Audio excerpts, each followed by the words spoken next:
ನಮಸ್ತೆ ಕರ್ನಾಟಕ. ನಾವಿವತ್ತು ನೋಡ್ತಾ ಇರುವಂತಹ ಮೂವಿ ಓಕ್ಜಾ ಅಂತ.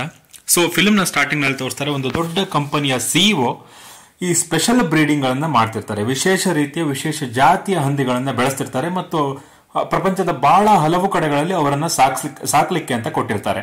ಸೊ ಎಲ್ಲಿ ಅವು ಚೆನ್ನಾಗಿ ಬೆಳೆಯುತ್ತೆ ನೋಡ್ಬೇಕು ಅಂತ. ಸೊ ಜೊತೆಗೆ 10 ವರ್ಷಗಳ ನಂತರ ಅದಕ್ಕೆ ಅವಾರ್ಡ್ ಅನ್ನು ಕೂಡ ಕೊಡ್ತೀವಿ, ಯಾವ್ದು ಚೆನ್ನಾಗಿ ಬೆಳೆದಿದೆಯೋ ಹಾಗೆ ಅದನ್ನು ಸಾಕದವರೆಗೂ ಅವಾರ್ಡ್ ಅನ್ನ ಕೊಡ್ತೀವಿ ಅಂತ ಅನೌನ್ಸ್ ಮಾಡಿರ್ತಾರೆ. ಒಂದು ದೊಡ್ಡ ಪ್ರತಿಷ್ಠಿತ ಅಮೆರಿಕಾದ ಕಂಪನಿ ಆಗಿರುತ್ತೆ ಅದು. ಸೊ ವಿಶೇಷವಾದ ಬ್ರೀಡಿಂಗ್ ಗಳನ್ನ ಅವ್ರು ಮಾಡ್ತಿರ್ತಾರೆ. ಸೊ ಹೀಗೆ ಆ ವಿಶೇಷ ಜಾತಿಯ ಹಂದಿಯನ್ನ ಕೊಟ್ಟಿರ್ತಾರೆ. ಇದಾದ 10 ವರ್ಷಗಳ ನಂತರ ಒಂದು ಹುಡುಗಿಯನ್ನು ತೋರಿಸ್ತಾರೆ, ಅವಳ ಹೆಸರು ನೀಚಾ ಅಂತ. ಜೊತೆಗೆ ಅವಳು ಒಂದು ಹಂದಿಯನ್ನ ಸಾಕಿರ್ತಾರೆ, ಅದರ ಹೆಸರು ಓಕ್ಜಾ ಅಂತ. ತುಂಬಾನೇ ಆತ್ಮೀಯವಾಗಿರ್ತಾರೆ ಅವರಿಬ್ರು. ಒಂದು ನಾರ್ತ್ ಕೊರಿಯಾದ ಒಂದು ಕಾಡಿನಲ್ಲಿ ಅವರು ಜೀವಿಸ್ತಿರ್ತಾರೆ. ಸೊ ಅಲ್ಲಿ ಅವಳ ತಾತನ ಜೊತೆ ಇರ್ತಾಳೆ. ಸೊ ಕಾಡಲ್ಲಿ ಡೈಲಿ ಆ ಓಕ್ಜಾನ ಜೊತೆ ಓಡಾಡೋದು, ಸೊ ಅದರ ಜೊತೆ ನೀರಿನಲ್ಲಿ ಆಟ ಆಡೋದು, ಇದು ಅವರಿಬ್ಬರ ದಿನನಿತ್ಯದ ದಿನಚರಿ ಆಗಿರುತ್ತೆ. ಸೊ ಜೊತೆಗೆ ಆ ಅಜ್ಜ ಏನಿರ್ತಾರೆ, ನೀಚಾನ ಅಜ್ಜ, ಅವನು ಮೈಕ್ ನಲ್ಲಿ ಅನೌನ್ಸ್ ಮಾಡ್ತಿರ್ತಾನೆ, ಬನ್ನಿ ಮನೆಗೆ ಅಥವಾ ಕರಿಬೇಕು ಅಂತಿದ್ರೆ. ಬಟ್ ಇವರು ಕಾಡಲ್ಲೇ ಮನ್ಕೊಂಡಿರ್ತಾರೆ. ಸೊ ಅವ್ರಿಗೆ ಸಡನ್ ಆಗಿ ಎಚ್ಚರ ಆಗತ್ತೆ. ಸೊ ಬೇಗ ಮನೆಗೆ ಹೋಗ್ಬೇಕು ಅಂತ ಒಂದು ಶಾರ್ಟ್ ಕಟ್ ಅನ್ನ ಹತ್ತಿರದ ದಾರಿಯನ್ನ ಹುಡ್ಕೋತಾರೆ. ಅದು ಗುಡ್ಡದ ತುದಿಯಲ್ಲಿ ಹೋಗ್ಬೇಕಾಗಿರುತ್ತೆ. ಸೊ ಹೋಗ್ತಿರುವಾಗ ಅಚಾನಕ್ ಆಗಿ ಕಾಲ್ ಜಾರಿ ನೀಚಾ ಬಿದ್ದ್ಬಿಡ್ತಾಳೆ. ಸೊ ಇನ್ನೇನು ಅವಳು ಗುಡ್ಡದಿಂದ ಕೆಳಗಡೆ ಬೀಳ್ಬೇಕು. ಓಕ್ಜಾ ಅದನ್ನ ಕಾಪಾಡ್ಲಿಕ್ಕೆ ಅಂತ ಟ್ರೈ ಮಾಡ್ತಾಳೆ ನೀಚಾನ, ಬಟ್ ಇಬ್ರು ಬಿದ್ದು ಹೋಗ್ತಾರೆ. ಸೊ ಆ ದೊಡ್ಡ ಅರಣ್ಯದಲ್ಲಿ ಆ ಓಕ್ಜಾ ಮತ್ತೆ ಬೀಳ್ತಾರೆ. ಸೊ ನೀಚಾ ಹುಡ್ಕೊ ಬರ್ತಾಳೆ, ಓಕ್ಜಾ ಎಲ್ಲಿ ಬಿದ್ದಿರ್ಬೋದು, ಏನಾಗಿದೆ ಅದಕ್ಕೆ ಅಂತ ಭಯಪಟ್ಟು ಹುಡುಕ್ತಾ ಬರ್ತಾಳೆ, ಕರಿತಾಳೆ. ಬಟ್ ಅದಕ್ಕೆ ಏನೂ ಆಗಿರಲ್ಲ, ಓಕ್ಜಾನಿಗೆ ಏನೂ ಆಗಿರಲ್ಲ. ಸೊ ಆತ್ಮೀಯವಾಗಿ ಆಲಂಗನವನ್ನ ಮಾಡ್ತಾರೆ. ಅವರಿಬ್ಬರ ಮಧ್ಯದಲ್ಲಿ ತುಂಬಾ ಆಳವಾದಂತಹ ಸ್ನೇಹ ಬೆಳೆದಿರುತ್ತೆ, ಯಾಕಂದ್ರೆ ಪ್ರಾಣಿಗಳೇ ಹಾಗೆ. ಸೊ ಅವಳು ಮನೆಯಲ್ಲಿ ಸಂಜೆ ಊಟ ಮಾಡ್ತಿರ್ತಾಳೆ ಅವಳ ಅಜ್ಜನ ಜೊತೆ. ಸೊ ಅಜ್ಜ ಅವಾಗ ಹೇಳ್ತಾನೆ, ನಿನ್ನ ಅಂಕಲ್ ಬರ್ತಿದ್ದಾನೆ ನಾಳೆ. ಸೊ ಅದೇ ಅಂಕಲ್ಲು ನಿನಗೆ ಆ ಹಂದಿ ಮರಿಯನ್ನ ತಂದು ಕೊಟ್ಟಿದ್ದು ಅಂತ. ಸೊ ನೆಕ್ಸ್ಟ್ ಡೇ ಆ ಅಂಕಲ್ಲು ಅವನ ಡಾಕ್ಟರ್ಸ್ ಗಳ ಜೊತೆ, ಅವನ ಇಡೀ ಟೀಮ್ ಗಳ ಜೊತೆ ಬಂದಿರ್ತಾರೆ. ಸೊ 10 ವರ್ಷ ಆಗಿರತ್ತೆ ಆ ಹಂದಿ ಮರಿಯನ್ನ ಕೊಟ್ಟು. ಸೊ ಅದು ಹೇಗೆ ಬೆಳೆದಿದೆ ನೋಡ್ಬೇಕು ಅಂತ. ಸೊ ಇವಳು ಪ್ರತಿ ರಾತ್ರಿ ಅದ್ರ ಜೊತೆನೆ ಮನಗೋದು. ಸೊ ವಿಪರೀತವಾದಂತಹ ಆತ್ಮೀಯತೆ ಅವರಿಬ್ಬರಲ್ಲಿ ಮನೆ ಮಾಡಿರುತ್ತೆ. ಸೊ ಅವರ ಇಡೀ ಟೀಮು, ಆ ಡಾಕ್ಟರ್ಸು ಮತ್ತು ಅವರ ಇಡೀ ಆ ತಂಡ ಆ ಮನೆಗೆ ಬರುತ್ತೆ. ಆ ಹಂದಿಯ ಕಿವಿಯಲ್ಲಿ ಒಂದು ಡಿವೈಸ್ ಕೂಡ ಇಟ್ಟಿರ್ತಾರೆ, ಅದು ಎಷ್ಟು ಹೆಲ್ದಿ ಆಗಿದೆ, ಸೊ ಅದ್ರ ದಿನಚರಿ ಏನು ಅಂತ ತಿಳ್ಕೊಳ್ಳಿಕ್ಕೆ. ಇದನ್ನ ನೋಡಿದವರಿಗೆ ತುಂಬಾನೇ ಖುಷಿ ಆಗುತ್ತೆ. ಯಾಕಂದ್ರೆ ಎಲ್ಲ ಪ್ರಪಂಚದಲ್ಲಿ ಬೇರೆ ಎಲ್ಲಾ ಕಡೆ ಬಿಟ್ಟಿರೋ ಎಲ್ಲ ಹಂದಿಗಳಿಗಿಂತ ಈ ಓಕ್ಜಾ ಅನ್ನುವಂತಹ ಹಂದಿ ತುಂಬಾ ಅದ್ಭುತವಾಗಿ ಬೆಳೆದಿರುತ್ತೆ, ತುಂಬಾ ಆರೋಗ್ಯವಂತವಾಗಿ ಬೆಳೆದಿರುತ್ತೆ. ಸೊ ಅದ್ರ ಶರೀರ ತುಂಬಾ ವಿಶಾಲವಾಗಿರುತ್ತೆ, ತುಂಬಾ ಖುಷಿ ಆಗುತ್ತೆ. ನೆಕ್ಸ್ಟ್ ಡೇ ಅವನೊಂದು ರಿಪೋರ್ಟ್ ಅನ್ನ ಪ್ರಿಪೇರ್ ಮಾಡ್ತಾನೆ ಆ ಡಾಕ್ಟರು. ಸೊ ಈ ಹಂದಿ ಇಡೀ ಪ್ರಪಂಚದಲ್ಲೇ ಅತ್ಯಂತ ಆರೋಗ್ಯಕರವಾಗಿ ಬೆಳೆದಿರುವಂತಹ ಹಂದಿ, ಸೊ ಇದಕ್ಕೆ ಅವಾರ್ಡ್ ಖಂಡಿತ ಹೋಗುತ್ತೆ. ಸೊ ಇದನ್ನ ಸಾಕಿದವರಿಗೆ ನಾವು ಅವಾರ್ಡ್ ಅನ್ನ ಖಂಡಿತ ಕೊಡ್ಲೇಬೇಕು, ಯಾಕಂದ್ರೆ ಅಷ್ಟು ಚೆನ್ನಾಗಿ ಸಾಕಿದ್ದಾರೆ. ಸೊ ಅಲ್ಲೇ ಅವರಿಗೆ ಆ ಚಿಕ್ಕ ಅವಾರ್ಡ್ ಅನ್ನು ಕೂಡ ಕೊಡ್ತಾರೆ. ಸೊ ಅಲ್ಲೇ ಇರುವಂತಹ ಒಂದು ಶಾಲು ಮತ್ತೇನೋ ಒಂದನ್ನ ಕೊಡ್ತಾರೆ, ಈ ಹಂದಿಯನ್ನ ಅದ್ಭುತವಾಗಿ ಸಾಕಿದಿರಿ ನೀವು ಅಂತ. ಅವರಿಗೂ ತುಂಬಾ ಖುಷಿ ಆಗತ್ತೆ. ಬಟ್ ಓಕ್ಜಾ ನೀಚಾನಿಗೆ ಗೊತ್ತಿರಲ್ಲ. ಸೊ ಇವರು ಈ ಓಕ್ಜಾನ ಕರ್ಕೊಂಡು ಹೋಗ್ಬಿಡ್ತಾರೆ ಅಂತ. ಸೊ ಅಲ್ಲಿಂದ ಅವರು ಹೊರಗಡೆ ಹೋಗ್ತಾಳೆ. ಅವಾಗ ಅಜ್ಜ ಕಥೆಯನ್ನ ಹೇಳಲಿಕ್ಕೆ ಸ್ಟಾರ್ಟ್ ಮಾಡ್ತಾನೆ. ಸೊ ಈ ಬಂಗಾರದ ಹಂದಿಯನ್ನ ನೀನ್ ಇಟ್ಕೋ, ಸೊ ಇದನ್ನ ಅವರು ನನಗೆ ಗಿಫ್ಟ್ ಆಗಿ ಕೊಟ್ಟಿರೋದು. ಸೊ ಈಗ ಓಕ್ಜಾನನ್ನ ಕರ್ಕೊಂಡು ಹೋಗ್ತಾರೆ, ಯಾಕಂದ್ರೆ ಅವರು ನಮಗೆ ಇದನ್ನ ಸ್ವಂತವಾಗಿ ಕೊಡ್ಲಿಲ್ಲ. ಯಾಕಂದ್ರೆ ಅಜ್ಜ ಸುಳ್ಳು ಹೇಳಿರ್ತಾನೆ ನೀಚಾನ ಹತ್ರ, ಅದು ನಮ್ಮದೇ, ಅದು ಸ್ವಂತದ್ದು ಅಂತ. ಬಟ್ ಅವರು ಸ್ವಂತಕ್ಕೆ ಅಂತ ಕೊಟ್ಟಿರಲ್ಲ, ಕೇವಲ ಸಾಕ್ಲಿಕ್ಕೆ ಅಂತ ಕೊಟ್ಟಿರ್ತಾರೆ. ಸೊ ಇದನ್ನ ಅವನು ನೀಚಾನಿಗೆ ಹೇಳ್ತಾನೆ ಅಜ್ಜ. ಸೊ ಇದನ್ನ ಕೇಳಿದ ನೀಚಾನಿಗೆ ತುಂಬಾನೇ ಬೇಜಾರಾಗತ್ತೆ, ಯಾಕೆಂದ್ರೆ ಅವರಿಬ್ಬರ ಸ್ನೇಹ ಮತ್ತೆ ಆತ್ಮೀಯತೆ ತುಂಬಾನೇ ಆಳವಾಗಿ ಹೋಗಿರುತ್ತೆ. ಸೊ ಅವಳು ಯಾವುದೇ ಕಾರಣಕ್ಕೂ ಆ ಹಂದಿಯನ್ನ ಕಳ್ಕೊಳ್ಳಿಕ್ ರೆಡಿ ಇರಲ್ಲ. ಸೊ ಅಜ್ಜ ಎಲ್ಲದನ್ನೂ ಎಕ್ಸ್ಪ್ಲೈನ್ ಮಾಡ್ತಾನೆ. ಸೊ ನಾವು ಈ ತರ ಬಡವರು, ಸೊ ನಮಗದು ಕಂಡೀಷನ್ ಮೇಲೆ ಕೊಟ್ಟಿದ್ರು ಅವರು, ಸೊ ನಾವು ಕೇವಲ ಸಾಕಿದೀವಿ ಅಷ್ಟೇ, ಸೊ ಇವಾಗ ಅವರು ತಗೊಂಡು ಹೋಗ್ತಾರೆ ವಾಪಸ್ ಅಂತ. ನೀಚಾನಿಗೆ ವಿಪರೀತವಾಗಿ ಸಿಟ್ಟು ಬರುತ್ತೆ, ಬಹಳ ನೋವಾಗುತ್ತೆ. ಅವಳು ತಕ್ಷಣ ಮನೆಗೆ ಓಡ್ಬಿಡ್ತಾಳೆ. ಬಟ್ ಮನೆಗೆ ಬಂದು ನೋಡ್ತಾಳೆ, ಅಲ್ಲಿ ಓಕ್ಜಾ ಇರಲ್ಲ. ಆಲ್ರೆಡಿ ಆ ಓಕ್ಜಾನನ್ನ ಅವರು ಒಂದು ಲಾರಿಯಲ್ಲಿ ತುಂಬ್ಕೊಂಡು ಹೋಗಿರ್ತಾರೆ. ಇವಳು ವೇಗವಾಗಿ ರೋಡ್ ನಲ್ಲಿ ಓಡ್ತಾಳೆ, ಕೂಗ್ತಾಳೆ. ಬಟ್ ಅವಳು ಹೋಗುವಷ್ಟರೊಳಗಡೆ ಆ ಓಕ್ಜಾನನ್ನ ಕರ್ಕೊಂಡು ಹೋಗಿರ್ತಾರೆ. ಇವಳು ಮನೆಗೆ ಬರ್ತಾಳೆ. ಆ ಬಂಗಾರದ ಹಂದಿಯನ್ನ ಅವಳು ಏನು ಕೂಡಿಟ್ಟಂತಹ ಕೆಲವು ಚಿಲ್ಲರೆ ಕಾಸುಗಳಿದೆಯಲ್ಲ ಅದನ್ನೆಲ್ಲ ಒಟ್ಟು ಮಾಡ್ಕೊಂಡು ನಾನು ಅದನ್ನ ಕಾಪಾಡ್ತೀನಿ ಅಂತ ಓಡಿ ಹೊರಡ್ತಾಳೆ. ಬಟ್ ಇವನ ಅಜ್ಜ ಹೇಳ್ತಾನೆ, ಸೊ ಈ ಪ್ರಾಣಿಗಳು ಬೆಳೆಯೋದೇ ನಾವು ತಿನ್ಲಿಕ್ಕೋಸ್ಕರ, ಮನುಷ್ಯರು ತಿನ್ಲಿಕ್ಕೋಸ್ಕರ. ಸೊ ಅವರ ಡೆಸ್ಟಿನಿ ಇರೋದೇ ಹಾಗೆ, ಅದು ನಾವು ಏನೂ ಮಾಡಕ್ಕಾಗಲ್ಲ ಅಂತ. ಬಟ್ ಇವಳು ವಾಪಸ್ ಒಂದು ಆ ಸಿಟಿಗೆ ಬರ್ತಾಳೆ, ಏನ ಕಂಪನಿ ಅವ್ರು ಕರ್ಕೊಂಡ್ ಬಂದಿದ್ರು ಆ ಸಿಟಿಗೆ. ಆ ಕಂಪನಿಗೆ ಬರ್ತಾಳೆ. ಆ ಕಂಪನಿಯಲ್ಲಿ ಬಂದು ರಿಸೆಪ್ಷನಿಸ್ಟ್ ಅನ್ನ ಕರೀತಾಳೆ. ಸೊ ನಾನು ಈ ತರ ಬಂದಿದ್ದೀನಿ ಮಾತಾಡ್ಬೇಕು ಅಂತ. ಬಟ್ ರಿಸೆಪ್ಷನಿಸ್ಟ್ ಕೇರೇ ಮಾಡಲ್ಲ. ಸೊ ಯಾಕಂದ್ರೆ ತುಂಬಾ ಶ್ರೀಮಂತ ಕಂಪನಿ, ಬಡವರು ಕಂಡ್ರೆ ಅವ್ರಿಗೆ ಆಗಲ್ಲ. ಇವಳು ಆ ಬಾಗಿಲನ್ನ ಒಡೆದ್ಬಿಟ್ಟು ಸೀದಾ ಒಳಗಡೆ ಹೋಗ್ತಾಳೆ. ಅದು ಎಲ್ಲರೂ ಓಕ್ಜಾ ಸಿಗ್ಬೋದು ಅಥವಾ ನನ್ನ ಅಂಕಲ್ ಸಿಗ್ಬೋದು, ಅಂಕಲ್ ಹತ್ರ ನಾನು ಕೇಳ್ಕೋಬಹುದು ಅಂತ. ಬಟ್ ಅಲ್ಲಿ ಕೆಳಗಡೆ ಅಂಕಲ್ಲು ಆ ಓಕ್ಜಾನ ಒಂದು ದೊಡ್ಡ ಲಾರಿಗೆ ತುಂಬಿಸ್ತಾ ಇರ್ತಾರೆ. ಸೊ ಎಲ್ಲರೂ ವಿಡಿಯೋ ಮಾಡ್ತಿರ್ತಾರೆ. ಇವಳು ಕೂಗ್ತಾ ಓಡ್ ಬರ್ತಾಳೆ. ಬಟ್ ಅಷ್ಟರ ಒಳಗಡೆ ಆ ಲಾರಿ ಹೊರಟ್ಬಿಡುತ್ತೆ. ಇವಳು ಆ ಲಾರಿ ಹಿಂದೆನೆ ತುಂಬಾ ಜೋರಾಗಿ ಓಡ್ತಾಳೆ. ಸೊ ಏನಾದ್ರೂ ಮಾಡಿ ಆ ಓಕ್ಜಾನನ್ನ ಕಾಪಾಡ್ಬೇಕು ಅಂತ ಓಡ್ ಬಂದ ಆ ಲಾರಿನ ಹತ್ಕೊಂತಾಳೆ, ಜೋರಾಗಿ ಕೂಗ್ತಾಳೆ, ಓಕ್ಜಾ ಓಕ್ಜಾ ಅಂತ ಕೂಗ್ತಾಳೆ. ಸೊ ಬಟ್ ಆ ಒಳಗಡೆ ಇರೋ ಓಕ್ಜಾನಿಗೂ ಅದು ಕೇಳುತ್ತೆ, ಅದು ಜೋರಾಗಿ ಕೂಗುತ್ತೆ. ಸೊ ಪಕ್ಕದಲ್ಲಿ ಇನ್ನೊಂದು ಲಾರಿ ಬರುತ್ತೆ, ಇನ್ನೊಂದು ದೊಡ್ಡ ಜೀಪ್ ಬರುತ್ತೆ. ಅದರಲ್ಲಿ ಮಾಸ್ಕ್ ಅನ್ನು ಹಾಕೊಂಡು ಒಂದಿಷ್ಟು ಜನ ಇರ್ತಾರೆ. ಅವರು ಆ ಗಾಡಿಗೆ ಅವರಿಗೆ ತಿಳಿಸ್ತಾರೆ, ನೀವು ಈಗ ತಕ್ಷಣ ಗಾಡಿಯನ್ನ ನಿಲ್ಸಿ. ಸೊ ನಾವೇನ್ ದರೋಡೆಕೋರರಲ್ಲ ಅಥವಾ ನಿಮ್ಮನ್ನು ಸಾಯಿಸಲ್ಲ, ನೀವು ತಕ್ಷಣ ಗಾಡಿಯನ್ನ ನಿಲ್ಸಿ ಅಂತ ಅವ್ರ ಪಕ್ಕದಲ್ಲಿ ಹೇಳ್ತಾ ಹೋಗ್ತಿರ್ತಾರೆ. ಮುಂದೆ ಒಂದು ಸಣ್ಣ ಟನಲ್ ತರದ್ ಬರುತ್ತೆ, ಒಂದು ಅಂಡರ್ ಪಾಸ್ ಇರುವಂತಹ ಜಾಗ ಬರುತ್ತೆ. ಸೊ ಆ ಜಾಗದಲ್ಲಿ ಅವರು ಆ ಲಾರಿಯನ್ನ ನಿಲ್ಲಿಸ್ತಾರೆ. ಸೊ ಸಡನ್ ಆಗಿ ಆ ಓಕ್ಜಾನನ್ನ ಕರ್ಕೊ ಬರ್ತಿರೋ ಲಾರಿಯನ್ನ ನಿಲ್ಲಿಸ್ತಾರೆ. ಅದರಿಂದ ಅದನ್ನ ಇಳಿಸಿ ಸೊ ಇನ್ನೇನು ಕರ್ಕೊಂಡು ಹೋಗ್ಬೇಕು, ಅದು ಓಕ್ಜಾ ನೀಚನನ್ನ ನೋಡುತ್ತೆ, ಜೋರಾಗಿ ಅವಳಿದ್ದಲ್ಲಿ ಓಡ್ ಬರುತ್ತೆ. ಸೊ ಅವರಿಬ್ರು ಆಲಂಗನ ಮಾಡ್ತಾರೆ, ತಪ್ಪಿಸ್ಕೊಂಡು ಓಡ್ಲಿಕ್ಕೆ ಸ್ಟಾರ್ಟ್ ಮಾಡಿರುತ್ತೆ, ಬದುಕಬೇಕು ಅಂತ ಅಲ್ಲಿಂದ ಜೋರಾಗಿ ಓಡುತ್ತೆ. ಸಿಟಿ ಒಳಗಡೆ ಬರುತ್ತೆ, ಅದಕ್ಕೆ ಎಲ್ಲಿ ಹೋಗ್ಬೇಕು ಏನೋ ಗೊತ್ತಾಗಲ್ಲ. ಅಲ್ಲೇ ಇರುವಂತಹ ಒಂದು ಚಿಕ್ಕ ಮಾಲ್ಗಡೆ ಎಂಟ್ರಿ ಕೊಡುತ್ತೆ. ಅಲ್ಲಿರೋ ಸರಂಜಾಮಗಳನ್ನೆಲ್ಲ ಧ್ವಂಸ ಮಾಡುತ್ತೆ. ಯಾಕಂದ್ರೆ ಅದು ತುಂಬಾ ಪ್ಯಾನಿಕ್ ಆಗಿರುತ್ತೆ, ತುಂಬಾ ಭಯ ಪಟ್ಟಿರುತ್ತೆ. ವಿಪರೀತ ಸುಸ್ತಾಗಿ ಓಕ್ಜಾ ಮತ್ತೆ ನೀಚ ಇಬ್ರು ಬೀಳ್ತಾರೆ ಆ ಮಾಲ್ ನಲ್ಲಿ.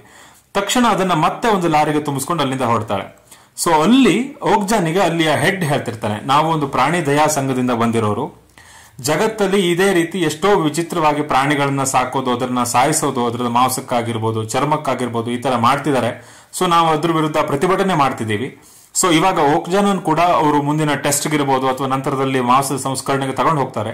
ನಾವು ಒಂದು ಡಿವೈಸ್ ಅನ್ನ ಓಕ್ಜಾನ ಕಿವಿಗೆ ಹಾಕೋಣ. ಸೊ ನಾವು ಅವಾಗ ಸೆಂಟರ್ ಎಲ್ಲಿದೆ ಅಂತ ತಿಳ್ಕೊಂಡು ಅದ್ರ ಮೇಲೆ ಅಟ್ಯಾಕ್ ಮಾಡ್ಲಿಕ್ಕೆ ಈಸಿ ಆಗುತ್ತೆ. ಅದು ನೀನು ಕೇವಲ ಒಪ್ಪಿದ್ರೆ ಮಾತ್ರ ಅಂತ. ಇಲ್ಲಿ ಏನಾಗಿರುತ್ತೆ ಅಂದ್ರೆ ನೀಚನಿಗೆ ಅವಳ ಮಾತೃಭಾಷೆಯನ್ನ ಬಿಟ್ಟು ಇಂಗ್ಲಿಷ್ ಬರಲ್ಲ. ಇವರು ಇಂಗ್ಲಿಷ್ ಅಲ್ಲಿ ಅದನ್ನ ಹೇಳಿರ್ತಾರೆ. ಪಕ್ಕದಲ್ಲಿ ಒಬ್ಬ ಟ್ರಾನ್ಸ್ಲೇಟರ್ ಮಾಡುವ ರೀತಿಯಲ್ಲಿ ಒಬ್ಬನು ಇರ್ತಾನೆ. ಅವನು ಇಲ್ಲಿ ಒಂದು ಸುಳ್ಳನ್ನು ಹೇಳ್ತಾಳೆ. ನೀಚ ಹೇಳ್ತಿರ್ತಾಳೆ, ಇಲ್ಲ ನನ್ನ ಪಾಡಿಗೆ ಓಕ್ಜಾನ ನನ್ನನ್ನ ಬಿಟ್ಬಿಡಿ, ಸೊ ನಾವು ಹೋಗಿ ಕಾಡಲ್ಲಿ ನಾವು ಬದುಕೋತೀವಿ ಅಂತ. ಬಟ್ ಆ ಟ್ರಾನ್ಸ್ಲೇಟ್ ಮಾಡ್ತಿರೋನು ಇವಳು ಇಲ್ಲ, ಒಪ್ಕೊಂಡಿದ್ದಾಳೆ, ಓಕ್ಜಾ ನನಗೆ ನಾವು ಡಿವೈಸ್ ಅನ್ನ ಅಳವಡಿಸಿ ಅದನ್ನ ಕಳಿಸ್ಕೊಡ್ಬೋದು ಅಂತ ಹೇಳಿದಾಳೆ ಅಂತ ಅಲ್ಲಿ ಆ ಟ್ರಾನ್ಸ್ಲೇಟ್ ಮಾಡ್ತಿರೋನು ತಿಳಿಸ್ತಾರೆ. ಸೊ ಅವರಿಗೂ ಅಲ್ಲಿ ಖುಷಿ ಆಗತ್ತೆ. ಸೊ ತಕ್ಷಣ ಆ ಡಿವೈಸ್ ಅನ್ನ ಓಕ್ಜಾನ ಕಿವಿಯ ಒಳಗಡೆ ಫಿಟ್ ಮಾಡ್ತಾರೆ. ಅದು ಎಲ್ಲಿ ಹೋಗುತ್ತೆ, ಅದರಲ್ಲಿ ಏನೇನೋ ನೆಕ್ಸ್ಟ್ ಯಾವ್ಯಾವ ರೀತಿ ಅದರ ಪ್ರೊಸೆಸ್ ಮಾಡ್ತಾರೆ ಅಥವಾ ಟೆಸ್ಟಿಂಗ್ ಮಾಡ್ತಾರೆ ಅಥವಾ ಅದನ್ನ ಯಾವ ರೀತಿ ಸಾಯಿಸ್ತಾರೆ, ಇದೆಲ್ಲವನ್ನ ತಿಳ್ಕೊಳ್ಬೇಕು ಅಂತ ಡಿವೈಸ್ ಅನ್ನ ಕಿವಿಯಲ್ಲಿ ಅಳವಡಿಸ್ಬಿಟ್ಟು ಅವರಲ್ಲಿಂದ ತಪ್ಪಿಸ್ಕೊಂಡು ಗಾಡಿಯನ್ನ ನಿಲ್ಲಿಸ್ಬಿಟ್ಟು ಓಡ್ ಹೋಗ್ತಾರೆ. ಅಲ್ಲಿ ಕೇವಲ ನೀಚ ಮತ್ತೆ ಓಕ್ಜಾ ಇಬ್ಬರೇ ನಿಂತಿರ್ತಾರೆ. ಸೊ ನೀಚನಿಗೆ ತುಂಬಾ ಮನಸ್ಸಿನ ನೋವಾಗುತ್ತೆ. ಆ ನ್ಯೂಸ್ ಇಡೀ ಅಲ್ಲಿ ಟಿವಿ ರಿಪೋರ್ಟರ್ಸ್ ಪ್ರತಿಯೊಬ್ಬರು ದೊಡ್ಡ ವಿಷಯ ಆಗುತ್ತೆ. ಸೊ ಈ ತರ ಪ್ರಾಣಿಯನ್ನ ಹಿಂಸೆ ಮಾಡ್ತಿದ್ರೆ ಅವರಿಬ್ಬರನ್ನ ಬೇರೆ ಬೇರೆ ಮಾಡ್ತಿದ್ದಾರೆ ಅಂತ. ಸೊ ಅವಾಗ ಆ ಕಂಪನಿಯ ಸಿಇಒ ಒಂದು ಕೆಟ್ಟ ಆಲೋಚನೆಯನ್ನ ಮಾಡ್ತಾಳೆ. ಸೊ ನಾವು ಫೈನಲ್ ಇನ್ನೇನು ಪ್ರೈಸ್ ಅನ್ನ ಕೊಡಬೇಕು ಆ ಟೈಮ್ ನಲ್ಲಿ ಓಕ್ಜಾ ಮತ್ತೆ ನೀಚ ಇಬ್ರು ಸ್ಟೇಜ್ ನಲ್ಲಿ ಸೇರೋ ರೀತಿಯಲ್ಲಿ ಒಂದು ಸಿಚುವೇಶನ್ ತೋರಿಸೋಣ. ಸೊ ಇದರಿಂದ ನಮ್ಮ ಕಂಪನಿಗೆ ಪಾಪ್ಯುಲಾರಿಟಿನೂ ಹೆಚ್ಚಾಗುತ್ತೆ, ಸೊ ನಮ್ಮ ಮೇಲೆ ಆರೋಪನೂ ಹೋಗುತ್ತೆ ಅಂತ. ಅದೇ ಟೈಮ್ ನಲ್ಲಿ ಅಂಕಲ್ ಕೂಡ ಅಲ್ಲಿರ್ತಾನೆ. ಅಂಕಲ್ ಬಂದು ಅವಳನ್ನ ಕರ್ಕೊಂಡು ಹೊಡ್ತಾನೆ. ಯಾಕಂದ್ರೆ ಆ ಕಂಪನಿ ಅವರು ಅವಳನ್ನ ಕರ್ಕೊಬಾ ಅಂತ ಹೇಳಿರ್ತಾರೆ. ಸೊ ಅಲ್ಲೆಲ್ಲ ಟಿವಿ ರಿಪೋರ್ಟರ್ಸ್ ಅವಳ ಮೇಲೆ ಮುಗಿ ಬೀಳ್ತಿರ್ತಾರೆ. ಯಾಕಂದ್ರೆ ಅವಳಿಗೆ ಇವಾಗ ಒಂಥರ ಐಡಿಯಲ್ ಮಾಡೆಲ್ ತರ ಆಗಿರ್ತಾಳೆ. ಯಾಕಂದ್ರೆ ಅವರಿಬ್ಬರ ಸ್ನೇಹ ಅಷ್ಟು ಅದ್ಭುತವಾಗಿರುತ್ತೆ. ಇವಳು ಫ್ರೀ ಟೈಮ್ ನಲ್ಲಿ ಸ್ವಲ್ಪ ಇಂಗ್ಲಿಷ್ ಅನ್ನು ಕೂಡ ಕಲಿತಿರ್ತಾಳೆ, ಯಾಕಂದ್ರೆ ಮಾತಾಡ್ಲಿಕ್ಕೆ ಈಸಿ ಆಗ್ಲಿ ಅಂತ. ಇನ್ನೊಂದ್ ಕಡೆ ಓಕ್ಜಾನನ್ನ ಆ ಏನು ಡಾಕ್ಟರ್ ಇದಾನಲ್ಲ, ಅಲ್ಲಿ ಸಾವಿರಾರು ಬೇರೆ ಬೇರೆ ರೀತಿಯ ಪ್ರಾಣಿಗಳಿರುತ್ತೆ, ಅಲ್ಲಿ ತಂದು ಕೂಡ ಹಾಕ್ತಾರೆ. ಇವನು ಎಲ್ಲದರ ಮೇಲೆ ಪ್ರಯೋಗವನ್ನ ನಡೆಸೋದು, ಅದರ ಮಾಂಸದ ಬಗ್ಗೆ ತಿಳ್ಕೊಳ್ಳೋದು, ಅದು ಬ್ರೀಡಿಂಗ್ ಮಾಡೋದು ಹೇಗೆ, ಅದನ್ನ ಬೆಳೆಸೋದು ಹೇಗೆ, ಇದನ್ನೆಲ್ಲ ತಿಳ್ಕೊಳ್ತಿರ್ತಾರೆ. ಬಟ್ ಇವರು ಅಳವಡಿಸಿರೋ ಡಿವೈಸ್ ಇಂದ ಅಲ್ಲಿ ಅದು ಕೊಡ್ತಿರೋ ಹಿಂಸೆ ಎಲ್ಲ ಕಾಣ್ತಿರುತ್ತೆ. ಸೊ ಆ ಟೈಮ್ ನಲ್ಲಿ ನಾನು ಟ್ರಾನ್ಸ್ಲೇಟ್ ಮಾಡಿ ಸುಳ್ಳು ಹೇಳ್ದವನಿದಾನೋ ಅವನು ಆ ಸತ್ಯವನ್ನ ಅಲ್ಲಿರೋರಿಗೆ ತಿಳಿಸ್ತಾನೆ. ಸೊ ನೀಚ ನಿಜವಾಗ್ಲೂ ಇದಕ್ಕೆ ಒಪ್ಪಿರಲಿಲ್ಲ, ನಾನು ನಮ್ಮ ಕಂಪನಿಗೆ ಫೇವರ್ ಆಗ್ಲಿ ಅಂತ ನಾನು ಅವಳು ಹೇಳಿದ್ದನ್ನ ಸುಳ್ಳು ಹೇಳಿದೆ ನಿಮಗೆ ಅಂತ. ಇದರಿಂದ ಅದ್ರ ಹೆಡ್ಗೆ, ಆ ಪ್ರಾಣಿ ದಯಾ ಸಂಘದ ಹೆಡ್ಗೆ ತುಂಬಾನೇ ಮನಸ್ಸಿನ ನೋವಾಗುತ್ತೆ. ಸೊ ಎಂತ ತಪ್ಪು ಕೆಲಸ ಮಾಡಿದೆ ಅಂತ ಅವನಿಗೆ ಜೋರಾಗಿ ಹೊಡೆದ್ಬಿಟ್ಟು ಚೆನ್ನಾಗಿ ಹೊಡೆದು ಅವನನ್ನ ಕೆಲಸದಿಂದ ಕಿತ್ ಹಾಕ್ತಾರೆ. ಸೊ ನಾವ್ ಇವಾಗ ಹೋಗಿ ಅದನ್ನ ರಕ್ಷಣೆ ಮಾಡ್ಲೇಬೇಕು, ನಾವು ನಮ್ಮ ಮಾತನ್ನು ಉಳಿಸ್ಕೋಬೇಕು ಅಂತ. ಸೊ ಡಾಕ್ಟರ್ ಅಲ್ಲಿ ಆ ಓಜಾನ ಬಾಡಿಯಲ್ಲಿರುವಂತಹ ನರಗಳನ್ನ ತೆಗೆದು ಅದ್ರದ್ದು ಟೇಸ್ಟಿ ರೆಸಿಪಿಗಳನ್ನ ಮಾಡ್ತಾರೆ. ಅದನ್ನ ಟೇಸ್ಟ್ ಮಾಡಿ ತುಂಬಾ ಚೆನ್ನಾಗಿದೆ, ಇಷ್ಟು ಹೆಲ್ದಿ ಆಗಿದೆ ಇದು ಅಂತ ಅದ್ರ ಬಗ್ಗೆ ಇನ್ನೂ ವಿಚಾರಗಳನ್ನ ಯಾಕಂದ್ರೆ ಕೇವಲ ಮಾಂಸಕ್ಕಾಗಿ ಅದನ್ನು ಬೆಳೆಸ್ತಿರ್ತಾರೆ. ಇನ್ನೊಂದ್ ಕಡೆ ಇವಳು ರೆಡಿ ಆಗ್ತಿರ್ತಾಳೆ. ಸೊ ಅಲ್ಲಿ ಆ ಪ್ರಾಣಿ ದಯಾ ಸಂಘದವನು ಮತ್ತೆ ಬರ್ತಾನೆ. ಒಂದು ಸೈನ್ ಬೋರ್ಡ್ ಬರ್ಕೊಂಡಿರೋ ಇಂಗ್ಲಿಷ್ ಮತ್ತೆ ಅವಳ ಮಾತೃಭಾಷೆ ಟ್ರಾನ್ಸ್ಲೇಟ್ ಇರುವಂತಹ ಒಂದು ಹಾಳೆಯಲ್ಲಿ, ನಾವು ಈ ತರ ನಮ್ಮಿಂದ ತೊಂದರೆ ಆಗಿದೆ, ನಿನಗೆ ತಪ್ಪಾಗಿ ಹೋಗಿದೆ, ಸೊ ನಾವು ನಿಮ್ಮಿಬ್ಬರನ್ನು ರಕ್ಷಿಸ್ತೀವಿ, ನಿನ್ನ ಹಿಂದೆನೆ ನಾವಿರ್ತೀವಿ, ಸೊ ಇಲ್ಲಿಂದ ನಿಮ್ಮನ್ನ ಸೇಫ್ ಆಗಿ ಕರ್ಕೊಂಡು ಹೋಗ್ತೀವಿ ಅಂತ. ಅವರು ಫೈನಲ್ ಆಗಿ ಸ್ಟೇಜ್ ನಲ್ಲಿ ಅವಾರ್ಡ್ ಫಂಕ್ಷನ್ ನಡೀತಿರುತ್ತೆ. ಅಲ್ಲಿ ಆ ಸಿಇಒ ಮತ್ತೆ ಡಾಕ್ಟರ್ಸ್ ಪ್ರತಿಯೊಬ್ಬರು ಬಂದಿರ್ತಾರೆ. ಸೊ ಓಕ್ಜಾ ಅದನ್ನ ನೋಡಿದ ತಕ್ಷಣ ವಿಚಿತ್ರವಾಗಿ ಆಡ್ಲಿಕ್ಕೆ ಸ್ಟಾರ್ಟ್ ಮಾಡತ್ತೆ. ಅದಕ್ಕೆ ನೀಚನ ಪರಿಚಯ ಕೂಡ ಆಗಲ್ಲ, ಯಾಕಂದ್ರೆ ಅವ್ರ ಬಾಡಿಯಲ್ಲಿ ಕೆಮಿಕಲ್ ಅನ್ನ ಹಾಕಿರ್ತಾರೆ ಇವರು. ಅದಕ್ಕೆ ಯಾವುದೇ ರೀತಿ ಪರಿಚಯ ಆಗಲ್ಲ, ಮನುಷ್ಯರು ಯಾರು ಗೊತ್ತಾಗಲ್ಲ. ಆ ಟೈಮ್ ನಲ್ಲಿ ಪ್ರಾಣಿ ದಯಾ ಸಂಘದವರು ಆ ವಿಡಿಯೋನ ಪ್ಲೇ ಮಾಡ್ತಾರೆ. ಅಲ್ಲಿರೋ ಜನ ಎಲ್ಲ ಹೊಡಿಲಿಕ್ಕೆ ಸ್ಟಾರ್ಟ್ ಮಾಡ್ತಾರೆ ಆ ಡಾಕ್ಟರ್ಗೆ ಮತ್ತೆ ಸಿಇಒಗೆ. ಓಕ್ಜಾ ಕೂಡ ವಿಪರೀತವಾಗಿ ಆಡ್ತಿರ್ತಾನೆ. ಇನ್ನೇನು ಓಕ್ಜಾನಿಗೆ ಹೊಡೆದು ಬಿಡ್ಬೇಕು ಅಥವಾ ಅದನ್ನ ಕಂಟ್ರೋಲ್ ಮಾಡ್ಬೇಕು ಅಂತಿರುವಾಗ ಸಡನ್ ಆಗಿ ನೀಚ ನಿಲ್ಲಿಸ್ತಾರೆ, ಅದಕ್ಕೆ ಹೊಡಿಬೇಡಿ ಅಂತ. ಯಾಕಂದ್ರೆ ಅವಳಿಗೆ ಅವಳ ಆ ಆತ್ಮೀಯ ಸ್ನೇಹಿತನನ್ನ ಹೊಡೆಯೋದು ಇಷ್ಟ ಆಗಲ್ಲ. ಸೊ ನಿಧಾನವಾಗಿ ಆ ಓಕ್ಜಾನಿಗೂ ಅದರ ಕಾನ್ಶಿಯಸ್ನೆಸ್ ಬರ್ತಾ ಹೋಗುತ್ತೆ, ತನ್ನ ಹಳೆಯ ನೆನಪುಗಳು ಬಗ್ತಾ ಹೋಗುತ್ತೆ. ಎಷ್ಟಂದ್ರೂ ಪ್ರಾಣಿಗಳವು. ಸೊ ಅವಳು ಕಿವಿಯಲ್ಲಿ ಏನೋ ಹೇಳ್ತಾಳೆ. ಸೊ ಅದರಿಂದ ಅವಳಿಗೆ ಪರಿಚಯ ಆಗುತ್ತೆ. ಇನ್ನೊಂದ್ ಕಡೆ ಈ ಕಂಪನಿಯ ಸಿಇಒ ದೂರ ಕೂಗ್ತಿರ್ತಾಳೆ. ಸೊ ಅವಳ ಸಂಪೂರ್ಣ ಗೌರವ ಎಲ್ಲದೂ ಹೋಗಿರುತ್ತೆ. ಅವಳಿಗೊಂದು ಟ್ವಿನ್ ಸಿಸ್ಟರ್ ಇರ್ತಾರೆ, ಅವಳಿ ಜವಳಿ, ಅವರಿಬ್ರು ಅವಳಿ ಜವಳಿ ಆಗಿರ್ತಾರೆ. ಸೊ ಮತ್ತೊಬ್ಬಳಿಗೆ ತನ್ನ ಸಂಪೂರ್ಣ ಅಸ್ತಿತ್ವವನ್ನ ಕೊಡ್ತಾಳೆ. ಅವಳು ಇವಳಿಗಿಂತ ಕೆಟ್ಟವಳಾಗಿರ್ತಾಳೆ. ಅವಳಂತಾರೆ, ತಕ್ಷಣ ಏನ್ ಎಲ್ಲಾ ಪ್ರಾಣಿಗಳಿದೆ ಇದನ್ನ ತಕ್ಷಣ ಸಾಯಿಸಿ ಮತ್ತು ಅದರ ಮಾಂಸವನ್ನ ರಫ್ತು ಮಾಡಿ ಬೇರೆ ಬೇರೆ ದೇಶಕ್ಕೆ ಅಂತ ಮಿಲಿಟರಿ ಅವ್ರನ್ನ ಕರೆಸ್ತಾರೆ. ಆ ಮಿಲಿಟರಿ ಅವರು ಆ ಎಲ್ಲ ಟೀಮ್ನ ಮೇಲೆ ಅಟ್ಯಾಕ್ ಮಾಡ್ತಾರೆ, ಪ್ರಾಣಿ ದಯಾ ಸಂಘದ ಟೀಮ್ ಮೇಲೆ. ಅಲ್ಲಿರೋರ್ನೆಲ್ಲ ಚೆನ್ನಾಗಿ ಥಳಿಸ್ತಾರೆ, ಹೊಡಿತಾರೆ. ಸೊ ಇವಳು ಕೂಡ ಓಕ್ಜಾನ್ ಕರ್ಕೊಂಡು ಹೋಗ್ತಿರ್ತಾಳೆ, ಬಟ್ ಕರ್ಕೊಂಡು ಹೋಗ್ಲಿಕ್ಕೆ ಆಗಲ್ಲ. ಸೊ ಇಲ್ಲಿ ಆ ಹೊಡೆತ ತಿಂದವನ್ ಏನಿರ್ತಾನಲ್ಲ, ಅವನು ಬಂದು ಆ ಚೀಫ್ ಏನು ಹೆಡ್ ಇದಾನಲ್ಲ ಅವನನ್ನ ರಕ್ಷಣೆ ಮಾಡ್ತಾನೆ. ಬಟ್ ಆದ್ರೂ ಓಕ್ಜಾನ್ ಅನ್ನ ಸೇವ್ ಮಾಡ್ಲಿಕ್ಕೆ ಆಗಲ್ಲ. ಸೊ ಅವರಿಗೆಲ್ಲ ಇಂಜುರಿಗಳಾಗಿರುತ್ತೆ. ಇವಳಂತಾಳೆ, ನಿನ್ನ ಯಾವುದೇ ಇದು ನಿನ್ನ ಹಳೆಯ ಪದ್ಧತಿಯನ್ನ ನಾನು ನಡೆಸಲ್ಲ, ಎಲ್ಲಾ ಪ್ರಾಣಿಗಳನ್ನು ಇವಾಗಲೇ ಸಾಯಿಸೋಣ, ಅದನ್ನ ತುಂಬಾ ವ್ಯಾಲ್ಯೂ ಇದೆ, ಅದಕ್ಕೆ ತುಂಬಾ ರೇಟ್ ಇದೆ, ಅದನ್ನ ಪ್ರಪಂಚದ ಎಲ್ಲ ಕಡೆ ಮಾರೋಣ ಅಂತ ಅವಳು ಪ್ಲಾನ್ ಆಗಿರುತ್ತೆ. ಸೊ ತಕ್ಷಣ ಅವಳು ಅದನ್ನ ಮಾಡಿ ಅಂತ ಆರ್ಡರ್ ಕೂಡ ಕೊಡ್ತಾಳೆ. ಸೊ ಅದು ಎಲ್ಲಾ ಜಾತಿಯ ಹಂದಿಗಳನ್ನ ಎಲ್ಲದನ್ನೂ ಸಂಸ್ಕರಣೆ ಮಾಡಿದ ಘಟಕ ಅಲ್ಲಿರುತ್ತೆ. ಅಲ್ಲೂ ಓಕ್ಜಾನ್ ಅನ್ನು ಹಿಡ್ಕೊಂಡ್ ಬಂದಿರ್ತಾರೆ. ಇವಳು ಬಂದು ಆ ದೊಡ್ಡ ಹಂದಿಗಳ ಸಮುದಾಯದಲ್ಲಿ ತನ್ನ ಓಕ್ಜಾನ್ ಅನ್ನು ನೋಡ್ತಿರ್ತಾರೆ. ಅಲ್ಲಿ ಕರೆಂಟ್ ನ ಬೇಲಿಯನ್ನು ಕೂಡ ಹಾಕಿರ್ತಾರೆ. ಸೊ ಅಲ್ಲಿ ದೂರದಲ್ಲಿ ಓಕ್ಜಾ ಇರೋದು ಕಾಣುತ್ತೆ.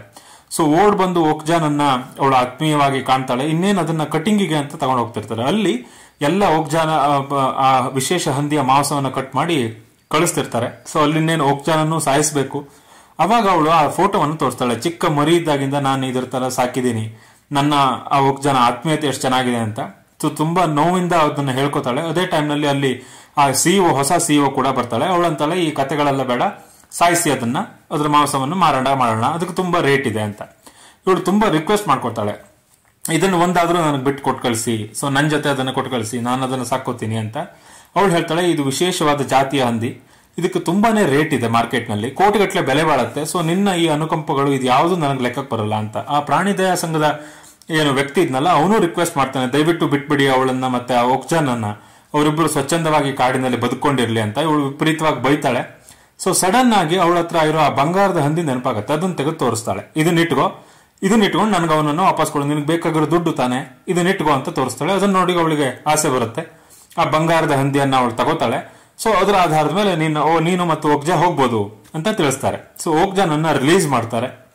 ಅವಳು ತುಂಬಾ ಖುಷಿ ಆಗುತ್ತೆ. ಅವಳಿಗೆ ನಡ್ಕೊಂಡು ಹೋಗ್ತಿರ್ತಾಳೆ.